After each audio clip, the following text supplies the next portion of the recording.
Assalamualaikum warahmatullahi wabarakatuh. Perkenalkan, nama saya Julina Yusuf dari kelas F Ilmu Pemerintahan. Kali ini saya akan membahas tentang pertemuan pertama dan kedua untuk mata kuliah Politik dan Hukum Indonesia. Baik, materi ini menjelaskan tentang politik hukum di Indonesia.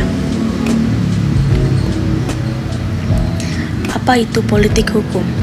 Jadi, serangkaian konsep asas kebijakan dasar dan pernyataan kehendak penguasa negara yang mengandung politik pembentukan hukum, politik penentuan hukum, dan politik penerapan, serta penegakan hukum, menyangkut fungsi lembaga dan pembinaan para penegak hukum untuk menentukan arah, bentuk, maupun isu hukum yang akan dibentuk.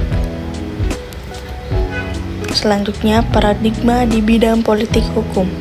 Politik hukum, apabila dipandang dari teori hukum murni, mempunyai makna bahwa hukum merupakan disiplin ilmu yang membahas perbuatan aparat yang berwenang dalam memilih alternatif yang sudah tersedia.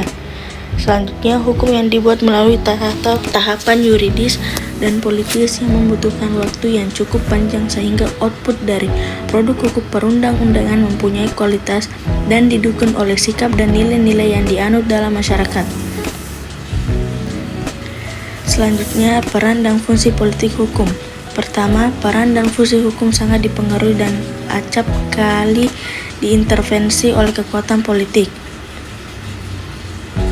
Penyebab fungsi hukum cenderung melemah.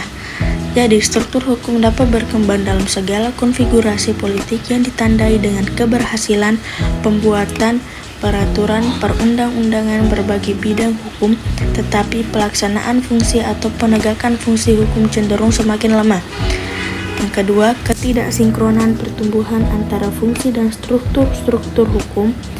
Itu disebabkan oleh terjadinya gangguan oleh tindakan-tindakan politik terhadap upaya penegakan fungsi hukum. Jadi kesimpulannya, politik hukum adalah serangkaian konsep asas kebijakan dasar dan pernyataan kehendak penguasa negara yang mengandung politik pembentukan hukum, politik penentuan hukum, dan politik penerapan dan penegakan hukum. Produk hukum di Indonesia merupakan produk politik dan fungsi hukum cenderung lemah karena gangguan oleh tindakan-tindakan politik terhadap upaya penegakan fungsi hukum. Baik, terima kasih. Itu penjelasan dari saya. Wassalamualaikum warahmatullahi wabarakatuh.